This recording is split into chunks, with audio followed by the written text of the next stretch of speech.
The strongest man on earth is coming around fast. It's got some epic events, and one that we are super excited about is the RAW Deadlift for Max.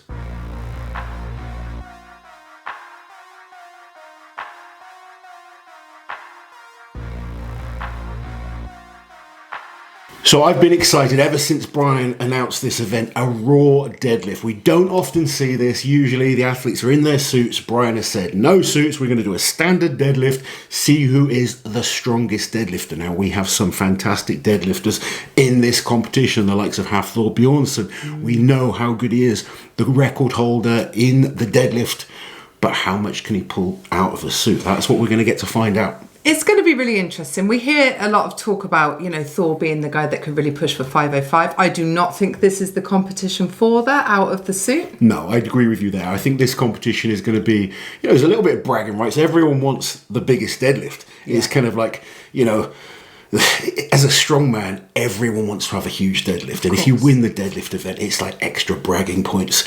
However, there's going to be athletes that are like Thor, for instance. We can see how focused he is. I don't think he comes to this competition taking any unnecessary risks to go for a record if he can solidify maximum points. Yeah, agreed. If we quickly remind people of the rules then, because they get 3 attempts each and they get to choose their weights, don't they? So I feel like this is probably the best setup to get the absolute best out of the athletes, but tactics are going to come into play as well. Yeah, I love this because tactics can be a major part. Not everyone does though. No, not everyone does. Likes the tactical side of it. They don't. You can try and put pressure on better lifters. So, for instance, say Thor picks a number and, someone else decides to just do 2 kilos more on their first lift and then the second lift, hoping that if Thor then pushes too hard on that third lift, you've sneaked in on the second lift, knowing that you haven't got a chance of beating him in terms of the top weight. Yeah. So things like that are going to be thought out by the athletes, or should be thought out by the athletes. They don't always. However, keeping an eye on what your opponent's doing can be very beneficial. And, it gives each athlete 3 attempts. They can pick their numbers, they can warm up appropriately in the back. And obviously, every athlete is going to be looking at different places. For some, this is major points. They're going to want to start off real big points. Some are going to be hoping to come somewhere in the mid-table. Others know that this is literally damage control. Any extra points could be beneficial, and that's where tactics can be useful as well. Because you do see people make mistakes sometimes. If, say, I hate picking on athletes because these are all incredible strongmen, but Pavlo Kordiaka, not the best deadlifter in the world. He knows, realistically, he's probably going to be bottom 3. If he can be sort of a few places ahead of that, he's going to be super happy. So it's you've got to kind of look at what athletes are doing. However, let's focus on the big names on the deadlift, because we do have some phenomenal deadlifters.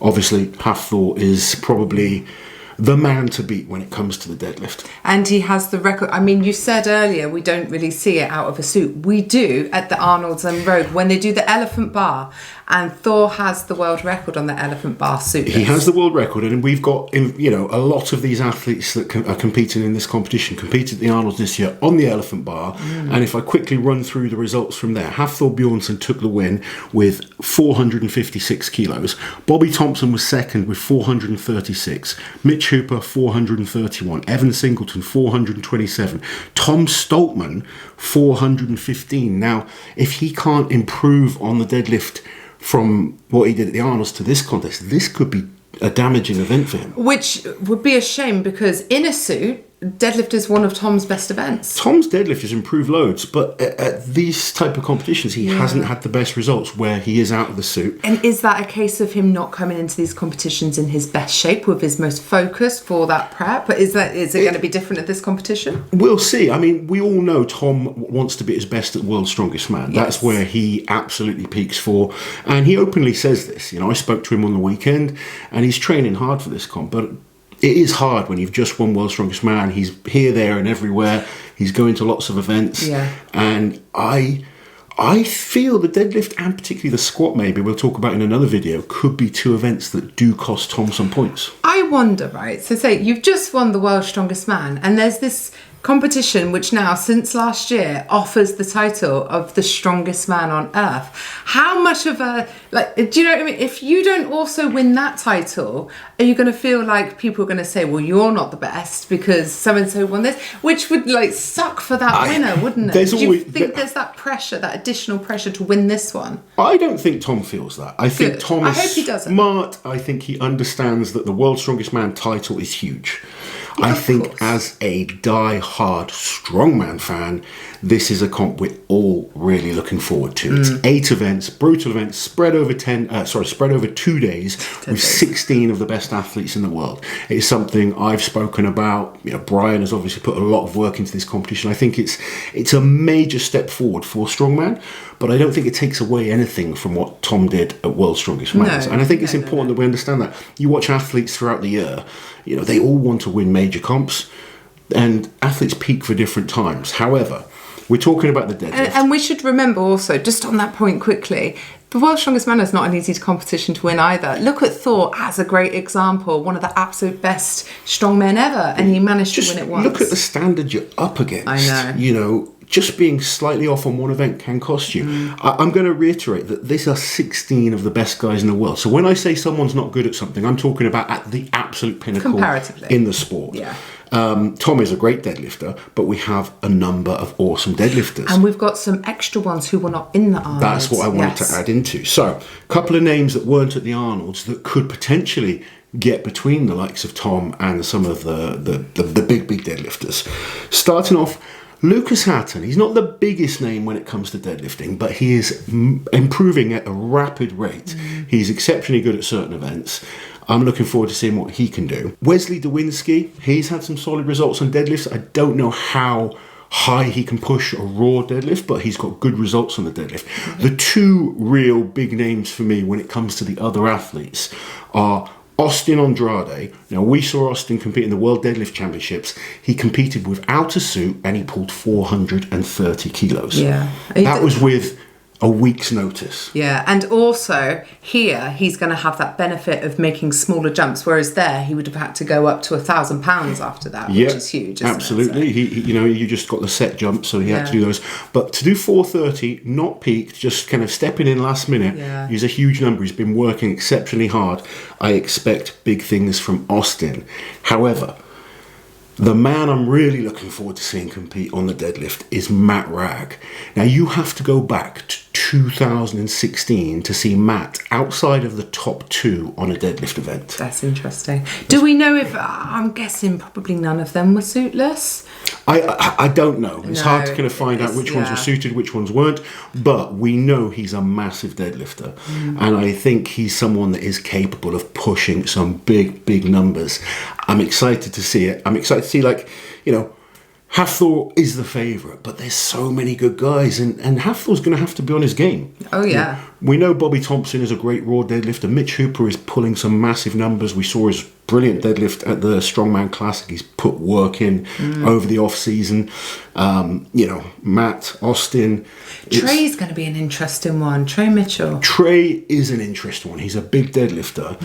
He doesn't seem confident at the moment. I watched his interview with Brian Shaw, and he's talking about he'll be happy with top 10. Which is, this is a 2-time winner of this competition. This is exactly this. You know, he's coming back from a serious injury, a torn Achilles.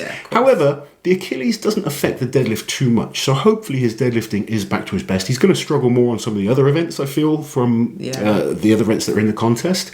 But he's a massively strong man, and if he is in his best shape, he's another guy that's well over 900 pounds, potentially close to 1,000 pounds on a deadlift. So there's a lot of big deadlifters.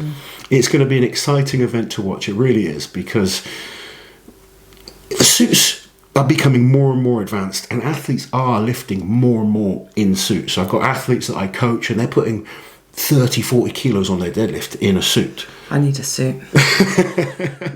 So to see who can pull the most raw always excites me, because you don't have that advantage. And to be fair, some people get more out of a suit than others. I was going to say, because some people watching might think, well, strong is strong and, it shouldn't make that much of a difference. But for some athletes, it really does. Alexi is a great example of that, I feel. Yeah, I mean, he is improving his raw deadlift, and he did well at the Arnold's, pulled a solid number, but he is someone that gets so much out of a suit.